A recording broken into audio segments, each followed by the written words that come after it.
Bismillahirrahmanirrahim. Assalamualaikum warahmatullahi wabarakatuh. Kembali lagi bersama saya, moderator Muhammad Ali Fikri bin Abdullah daripada PPSMP BM3. Jadi hari ini insya-Allah kita akan membuat satu program yang bertajuk Peranan dan Pemikiran Dua Tokoh Agung dalam Memartabatkan Bahasa Melayu. Jadi dua tokoh yang telah kami pilih untuk forum pada ini ialah yang pertama Munshi Abdullah dan yang kedua pula adalah Asmah Haji Omar. Jadi penonton-penonton yang sedang melihat video ini sangatlah bertuah kerana bersama saya pada hari ini adanya dua panel yang cukup disegani dan cukup dihormati. Jadi tanpa melengahkan masa, saya memperkenalkan dahulu panel pertama, iaitu di sebelah kanan saya saudara Aiman. Sila perkenalkan diri. Nama saya Muhammad Alif Aiman bin Ismail daripada BM3. Dan manakala sebelah kiri saya pula adalah saudara Amsyar. Nama saya Muhammad Amsyar bin Mahari daripada BM3.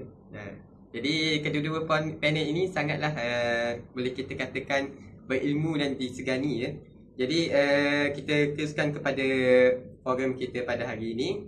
Jadi untuk pengetahuan hadirin penonton sekalian, program ini kita akan bahagikan kepada 5 segmen, iaitu siapa atau asal usul tokoh yang dibincangkan, iaitu Asmah Haji Omar dan juga Munshi Abdullah. Yang kedua pula adalah peranan mereka dalam memartabatkan bahasa Melayu. Segmen ketiga pula kita akan membincangkan tentang pemikiran mereka berdua. Dan yang keempat pula adalah persamaan, dan kelima pula adalah perbezaan antara mereka kedua tokoh ini. Jadi kita mulakan dahulu dengan segmen yang pertama, iaitu siapa ataupun apa asal usul tokoh kedua-dua tokoh ini. Jadi soalan yang pertama saya kepada panel iaitu saudara Aiman, siapakah sebenarnya tokoh yang anda wakili dan bagaimana latar belakang setiap asal usul mereka dalam mempengaruhi perjuangan dalam bidang bahasa Melayu? Terima kasih saudara Alif. Tokoh yang saya wakili ialah Abdullah bin Abdul Qadir atau lebih dikenali sebagai Munshi Abdullah. Beliau dilahirkan pada tahun 1796 di Kampung Pali, Melaka, dan beliau meninggal dunia sekitar tahun 1854 di Mekah ketika beliau sedang menunaikan haji. Beliau berasal daripada keturunan campuran Arab, Tamil dan Melayu yang memberinya kelebihan dari segi kefasihan dalam pelbagai bahasa seperti Melayu, Arab dan Inggeris.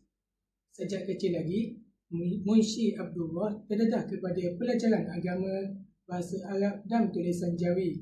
Beliau kemudian menjadi guru bahasa kepada pedagang, mubalik dan pegawai Inggeris pada ketika itu di Melaka, antaranya Stamford Russell dan Munshi Thompson.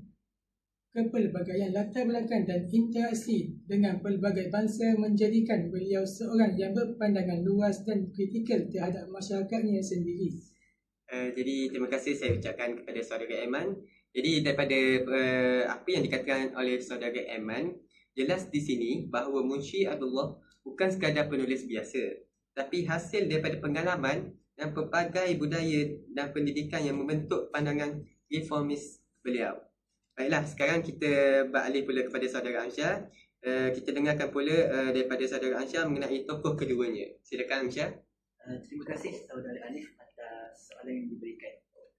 Baik, tokoh yang saya wakili ialah Profesor Emeritus Datuk Dr. Asmah Haji Omar yang merupakan seorang ahli linguistik terkemuka Malaysia. Beliau dilahirkan pada 5 Mac 1940 di Jitra, Kedah dan mendapat pendidikan awal di Sekolah Melayu Jitra serta Sekolah Inggeris Al-Azhar. Kemudian, beliau melanjutkan pengajian ke peringkat universiti di Universiti Malaya dan memperoleh ijazah kedoktoran dalam bidang linguistik dari Universiti London. Sepanjang kerjaya beliau, Asmah telah berkhidmat sebagai pensyarah, dekan dan pengarah di pelbagai institusi termasuk Universiti Malaya dan Dewan Bahasa dan Pustaka. Beliau juga turut dikenali sebagai perintis utama dalam bidang linguistik Melayu moden dan jasanya besar dalam membina dasar bahasa serta mengukuh bahasa Melayu sebagai bahasa ilmu. Wah, menarik sekali pandangan apa yang dikongsikan oleh saudara Amsyar tadi. Daripada apa yang dikongsikan tadi, kita dapat lihat bahawa kedua-dua tokoh yang datang dari latar zaman dan konteks yang berbeza. Munshi Abdullah hidup pada abad ke-19 ketika bahasa Melayu belum berkembang sebagai bahasa ilmu. Manakala Asmah Haji Omar pula muncul pada abad ke-20 dan ke-21. Ketika itu bahasa Melayu sedang dimartabatkan di peringkat nasional dan antarabangsa. Perbezaan ini nanti akan membantu kita memahami pendekatan mereka dengan lebih mendalam. Jadi kita beralih pula kepada segmen kedua, iaitu peranan kedua-dua tokoh ini dalam memartabatkan bahasa Melayu. Baiklah, jadi saya mulakan sekali lagi dengan saudara Aiman untuk memberikan sedikit perkongsian tentang peranan tokoh yang beliau pilih dalam memartabatkan bahasa Melayu. Silakan saudara. Terima kasih saudara Alif. Izinkan saya mulakan. Munshi Abdullah memainkan peranan yang amat besar dalam memodenkan bahasa Melayu. Pertama, beliau berfungsi sebagai guru dan penterjemah, menyebarkan ilmu kepada orang Melayu dan orang Barat yang ingin mempelajari bahasa Melayu. Kedua, beliau memperkenalkan gaya penulisan baharu yang berasaskan realiti masyarakat pada ketika itu, bukan sekadar mitos dan hikayat lama semata-mata. Ketiga dan terakhir sekali, melalui karya seperti Hikayat Abdullah, beliau menulis dengan gaya jujur, kritikal dan membidik, mendorong masyarakat berfikir secara rasional dan terbuka terhadap pembaharuan. Jelas bahawa beliau menjadikan bahasa Melayu bukan sekadar alat untuk komunikasi semata-mata, namun alat perubahan sosial yang mendorong kepada pemodenan bangsa Melayu itu sendiri. Oh, hebat peranan yang dimainkan oleh Munshi Abdullah ni ya. Beliau menjadi jambatan antara dunia timur dan barat. Selain itu, antara tradisional dan moden, dan antara kejahilan dan kemajuan. Ini mari kita lihat pula bagaimana peranan Asmah Haji Omar dalam konteks zaman moden. Jadi perkara ini akan dikongsikan oleh saudara Amsyar. Silakan. Okey, baik saudara Alif Fikri. Profesor Asmah Haji Omar pula memainkan peranan penting dalam perancangan dan pembangunan bahasa Melayu sebagai bahasa kebangsaan dan bahasa ilmu. Selain itu, beliau merupakan tokoh utama di sebalik penggubalan dasar bahasa di Malaysia, khususnya dalam bidang pendidikan dan penyelidikan linguistik. Melalui karya akademiknya seperti Nahu Melayu Mutakhir dan Bahasa dan Alam Pemikiran Melayu, beliau telah menyusun struktur dan sistem tata bahasa Melayu secara ilmiah. Selain itu, beliau juga aktif dalam forum antarabangsa memperkenalkan bahasa Melayu sebagai bahasa serantau yang berdaya saing. Justru itu, beliau dapat dianggap sebagai penginstitusi bahasa Melayu dalam dunia moden dan akademik. Oh, begitu. Jadi daripada apa yang dikongsikan daripada kedua-dua panel kita, kita dapat tahu bahawa kedua-dua tokoh mempunyai peranan yang amat besar dalam memartabatkan mempunyai peranan yang besar dalam memartabatkan bahasa Melayu. Munshi Abdullah beliau membentuk asas kesedaran dan pembaharuan bahasa Melayu, manakala Asmah Haji Omar pula mengukuhkan kedudukan bahasa tersebut di peringkat global. Mereka berdua ibarat dua batu asas dalam bangunan yang sama, iaitu satu sebagai tapak dan satu lagi sebagai tiang yang menegakkannya. Jadi kita pergi pula kepada segmen yang ketiga, iaitu pemikiran kedua-dua tokoh ini. Jadi sekarang mari kita teliti aspek pemikiran kedua-dua tokoh ini.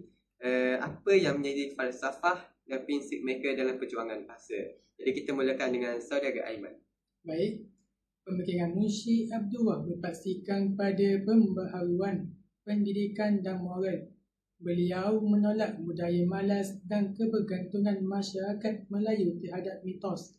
Baginya, bahasa Melayu mesti menjadi wahana untuk mendidik dan mengubah sikap bangsa. Tulisan beliau sering syarat dengan teguran sosial yang membina supaya orang Melayu berani untuk berfikir dan mencari ilmu di atas tapak kaki mereka sendiri dan tidak bergantung kepada bangsa lain. Pemikiran ini menjadikan beliau pelopor pada kesusastraan Melayu moden yang bersifat rasional dan realistik.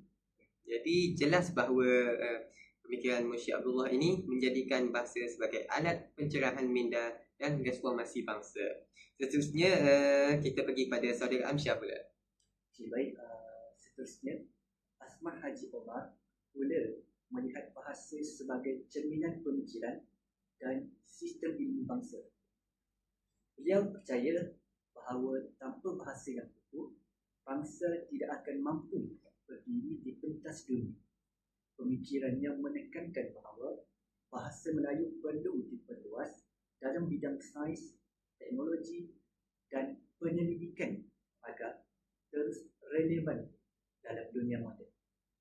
Bagi beliau, bahasa bukan hanya warisan tetapi alat pembangunan dan kemajuan negara. Baik, terima kasih saudara Amsyah atas perkongsian.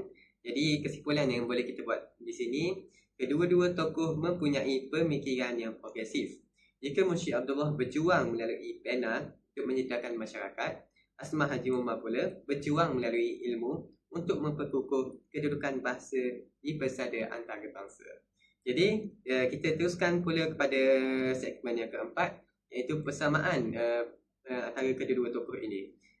Jadi baiklah, sekarang kita lihat dari sudut persamaan. Apakah nilai atau perjuangan yang dikongsi oleh kedua tokoh ini?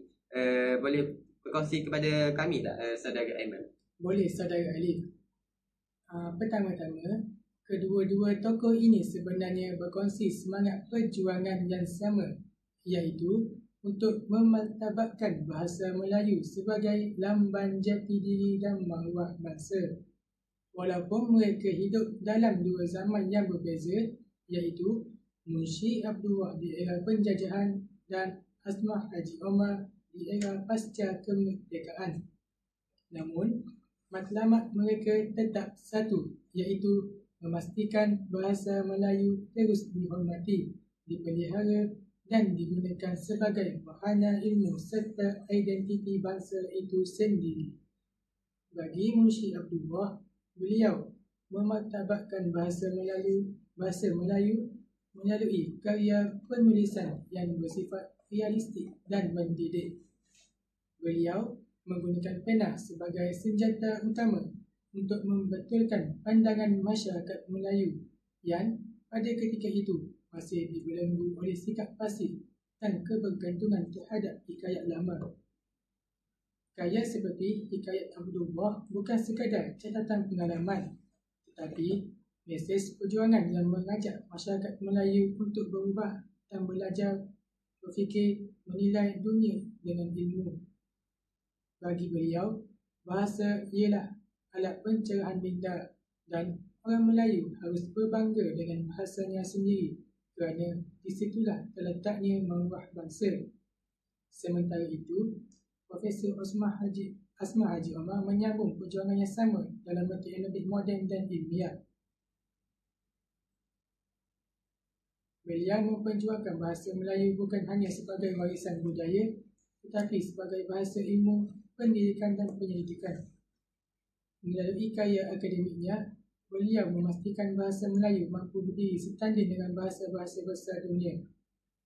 Asmah percaya bahawa hanya dengan menjadikan bahasa Melayu sebagai bahasa ilmu, bahasa Melayu akan mampu menguasai sains, teknologi dan pengetahuan moden tanpa kehilangan akar budaya sendiri. Kedua-duanya juga memiliki keyakinan yang mendalam terhadap nilai bahasa sebagai cerminan pembangun bangsa. Mereka melihat bahawa apabila bangsa sesuatu itu tinggi, maka tinggilah juga martabat bangsanya. Bahasa bukan hanya alat perhubungan, tetapi wadah yang mengandungi pemikiran, falsafah dan cara hidup sesuatu masyarakat. Oleh itu, perjuangan mereka tidak sekadar mempertahankan bahasa sebagai alat komunikasi, tetapi menaikkan tarafnya sebagai simbol kemajuan dan peradaban. Selain itu, kedua-dua tokoh ini sama-sama menekankan bahawa perjuangan bahasa tidak akan berjaya tanpa pendidikan dan kesedaran masyarakat. Munshi Abdullah menyeru bangsanya supaya membaca dan belajar, sementara Asmah Haji Omar menekankan kepentingan pendidikan formal dan sistematik dalam memelihara dan memperluas bahasa Melayu. Mereka sama-sama percaya bahawa perubahan mesti bermula dalam pemikiran dalam sistem pembelajaran, barulah bahasa Melayu dapat hidup dan berkembang sepanjang zaman. Ringkasnya, semangat perjuangan kedua-dua tokoh ini adalah kesinambungan antara tradisi dan kemodenan. Baiklah, terima kasih atas perkongsian saudara Aiman. Ada apa-apa yang ingin ditambah oleh saudara Amsyar? Okay, baik. Saya amat bersetuju dengan pandangan yang telah dikemukakan oleh saudara Alif Aiman sebentar tadi.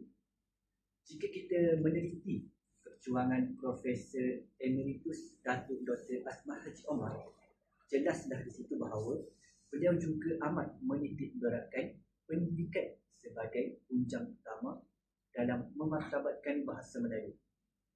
Namun, pendidikan yang dimaksudkan oleh beliau bukan hanya dalam bentuk pembelajaran asas, tetapi mencakupi pendidikan ilmiah, pendidikan bahasa dan pembangunan sistem pengetahuan melalui bahasa sendiri. Bagi Asmah, bahasa bukan sekadar alat komunikasi, tetapi ia juga merupakan alat pemikiran dan pembinaan ilmu. Oleh itu, beliau berpendapat bahawa kemajuan sesuatu bangsa bergantung kepada sejauh mana bahasa ibunda mereka digunakan sebagai wahana ilmu dan penyelidikan. Jika bahasa Melayu hanya digunakan dalam percakapan seharian, tetapi tidak dalam bidang akademik dan profesional, maka kedudukan bahasa itu akan kekal terbatas. Atas kesedaran inilah, beliau Asmah Haji Omar berjuang untuk menjadikan bahasa Melayu bahasa ilmu yang mampu berdiri setanding dengan bahasa-bahasa besar dunia seperti Inggeris dan Arab. Beliau banyak menghasilkan karya linguistik yang menjadi rujukan utama dalam bidang pendidikan bahasa Melayu. Antaranya Nahu Melayu Mutakhir, Bahasa dan Alam Pemikiran Melayu, serta Ensiklopedia Bahasa Melayu. Melalui karya-karya ini, beliau bukan sahaja membina sistem dan struktur bahasa secara ilmiah, malah membuktikan bahawa bahasa Melayu mempunyai keupayaan intelektual dalam keilmuan yang tinggi. Asmah juga percaya bahawa pendidikan ialah alat penyebaran bahasa secara rasmi dan tersusun. Oleh itu, beliau terlibat secara aktif dalam mengubah dasar bahasa kebangsaan dan dasar pendidikan negara. Beliau juga sentiasa memperjuangkan supaya bahasa Melayu digunakan sepenuhnya dalam sistem pendidikan dari peringkat rendah hingga ke peringkat universiti bagi memastikan bahasa ini terus hidup dan berkembang dalam kalangan generasi muda. Baginya, apabila bahasa Melayu menjadi bahasa pengantar utama dalam sistem pendidikan, ia bukan sahaja memperkukuh identiti bangsa, tetapi juga melahirkan rakyat yang berilmu dalam acuan budaya sendiri.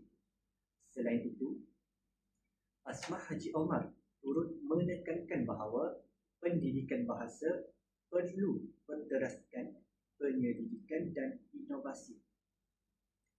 Beliau sentiasa menggalakkan generasi baharu untuk mengkaji bahasa Melayu dari pelbagai sudut seperti fonologi, morfologi, semantik dan sosiolinguistik, agar bahasa ini tidak sekadar diajar tetapi difahami dan dikembangkan secara saintifik. Pendekatan ini menjadikan bahasa Melayu bukan hanya alat komunikasi tetapi satu bidang ilmu yang hidup dan terus berkembang selaras dengan perubahan zaman. Dalam pandangan Asma, bahasa dan pendidikan saling melengkapi. Tanpa pendidikan yang berteraskan bahasa sendiri, bangsa akan hilang akal. Dan tanpa bahasa yang utuh, pendidikan tidak akan mampu membentuk jati diri bangsa. Beliau sering menekankan keutuhan bahasa Melayu. Kita sebagai rakyat yang menggunakan bahasa Melayu perlu menanamkan kesedaran terhadap kepentingan bahasa dalam sistem pendidikan sejak di bangku sekolah. Baik, terima kasih Saudara Amsyad atas perkongsian tadi. Tepat sekali kesimpulan yang boleh kita buat bagi Profesor Asmah Haji Omar, pendidikan ialah nadi perjuangan bahasa. Melalui pendidikan, bahasa dapat diwariskan, dikembangkan, juga dapat diangkat ke tahap yang lebih tinggi. Jika Munshi Abdullah pula, beliau menggunakan pena untuk menyedarkan bangsa pada abad ke-19, maka Asmah Haji Omar menggunakan ilmu dan dasar pendidikan untuk memperkukuh bangsa pada abad ke-20 dan ke-21.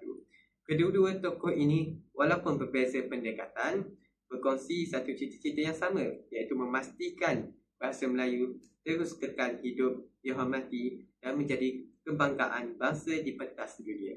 Walaupun mempunyai perbezaan dari segi zaman, semangat perjuangan mereka kekal sama, iaitu untuk menjadikan bahasa Melayu bukan sekadar alat mata, tapi asas jati diri dan kemajuan bangsa itu sendiri. Jadi kita beralih kepada segmen yang terakhir, iaitu perbezaan. Tadi kita membincangkan tentang persamaan, kali ini kita akan membincangkan dari segi perbezaan pula. Jadi Saudara Aiman, apakah perbezaan utama antara dua tokoh besar ini dari sudut pendekatan dan perjuangan mereka? Baiklah, perbezaannya terletak pada zaman dan pendekatan. Munshi Abdullah berjuang dalam era penjajahan yang pada ketika itu dijajah, menggunakan karya untuk menyedarkan bangsanya. Pendekatannya berbentuk kritikal dan moralistik untuk membangkitkan semangat nasionalisme dalam penduduk Melayu ketika itu. Beliau berdepan dengan masyarakat yang masih terikat dengan kepercayaan lama yang karut-marut. Bagi Asmah Haji Omar, Asmah Haji Omar berjuang dalam era pasca kemerdekaan. Pendekatannya lebih ilmiah dan institusional. Beliau berusaha membina sistem bahasa Melayu yang mantap melalui dasar pendidikan, penyelidikan dan penerbitan. Jika Munshi Abdullah ialah pelopor kesedaran, Asmah pula ialah penumbang dan pengukur. Kesimpulan, jadi terima kasih kepada Saudara Amsyad. Jadi kesimpulannya, setelah kita mendengar perkongsian daripada kedua-dua panel yang saya amat berterima kasih pada hari ini kerana mengkongsikan pandangan mereka, kita dapat merumuskan bahawa kedua tokoh ini, yang pertama Munshi Abdullah dan kedua pula ada Profesor Emeritus Datuk Dr. Asmah Haji Omar. Kedua-duanya memainkan peranan yang amat besar dalam usaha memartabatkan bahasa Melayu. Mereka datang dari zaman yang berbeza, namun semangat dan cita-cita mereka tetap seiring, iaitu memastikan bahasa Melayu terus hidup, terus dihormati dan terus menjadi kebanggaan bangsa. Munshi Abdullah telah membuka jalan perjuangan ini dengan pena dan keberaniannya. Dalam suasana abad ke-19 yang penuh cabaran, beliau sanggup menegur kelemahan masyarakat sendiri demi membangunkan akal budi bangsa. Beliau melihat bahasa bukan sekadar alat bicara, tapi wahana ilmu dan akhlak, alat untuk membangunkan manusia supaya sedar akan maruah dan tanggungjawabnya. Melalui karya seperti Hikayat Abdullah, beliau menulis tentang realiti masyarakat dengan jujur, menjadikan tulisan sebagai senjata untuk menyedarkan bangsa. Jasanya itulah yang menjadi asas kepada kesedaran bahasa dan sastera Melayu moden yang kita nikmati pada hari ini. Sementara itu, Asmah Haji Omar pula menyambung perjuangan tersebut dengan ilmu dan keperkarannya. Beliau melangkah lebih jauh ke bidang akademik dan penyelidikan, mengangkat bahasa Melayu ke pentas antarabangsa. Melalui usaha beliau, bahasa Melayu tidak hanya menjadi bahasa kebudayaan dan sastera, tetapi juga bahasa ilmu yang mempunyai nilai intelektual dan akademik yang tinggi. Beliau membuktikan bahawa bahasa ini mampu menjadi bahasa pendidikan, sains dan penyelidikan, asalkan kita sendiri memberikan kepercayaan dan keutamaan kita kepadanya. Pendekatan Asmah menjadikan perjuangan bahasa lebih ilmiah, tersusun dan berstrategi sesuai dengan cabaran dunia moden yang menuntut kepada ketepatan dan profesionalisme. Kedua tokoh ini sebenarnya saling melengkapi. Kalau kita lihat, Munshi Abdullah menyalakan api kesedaran, manakala Asmah Haji Omar pula meniup semangat ilmu untuk mengekalkan penyalaan itu. Yang seorang berjuang dengan kata-kata dan keberanian, manakala seorang lagi berjuang dengan penyelidikan dan kebijaksanaan. Perjuangan mereka membuktikan bahawa bahasa Melayu bukanlah bahasa yang statik atau mundur, tapi bahasa yang hidup, berkembang dan mampu menyesuaikan diri dengan zaman. Bahasa ini pernah menjadi bahasa pentadbiran dan ilmu di alam Melayu berabad-abad lamanya. Dan melalui usaha-usaha tokoh seperti mereka lah, bahasa Melayu kini terus berdiri megah di pentas kebahasaan dan antarabangsa. Bahasa Melayu ialah warisan ilmu dan semangat bangsa. Ia adalah akal yang menyatukan kita, lambang maruah dan jati diri kita sebagai rakyat Malaysia. Maka menjadi tanggungjawab kita sebagai generasi baru untuk meneruskan legasi yang telah ditinggalkan oleh tokoh-tokoh agung ini. Kita mestilah menggunakan bahasa Melayu dengan bangga, menulis dengan yakin dan berfikir dengan nilai-nilai yang lahir daripada budaya kita sendiri. Hanya dengan itu bahasa ini akan terus hidup, bukan sekadar di bibir tetapi dalam jiwa dan pemikiran kita. Akhir kata, marilah kita renungkan sejenak, andai kata Munshi Abdullah masih hidup, pasti beliau bangga melihat bahasa Melayu yang terus dipelihara dan dikaji. Dan andai pula Asmah Haji Omar menyaksikan generasi muda hari ini, pasti beliau mengharap agar kita tidak berhenti mencintai bahasa ini. Walau dunia berubah seribu sekalipun, kerana budaya bahasa bukan hanya alat komunikasi, bahasa adalah ruh bangsa. Dengan itu saya ucapkan ribuan terima kasih kepada kedua panel kita, iaitu saudara Aiman dan saudara Amsyad atas perkongsian yang amat bernilai. Moga pembincangan kita pada hari ini memberi inspirasi kepada semua untuk terus menghargai dan mempertahankan bahasa Melayu sebagai warisan yang tidak ternilai. Seperti mana kata, bahasa jiwa bangsa. Jadi itu sahaja daripada kami. Sekian, terima kasih. Dahulu.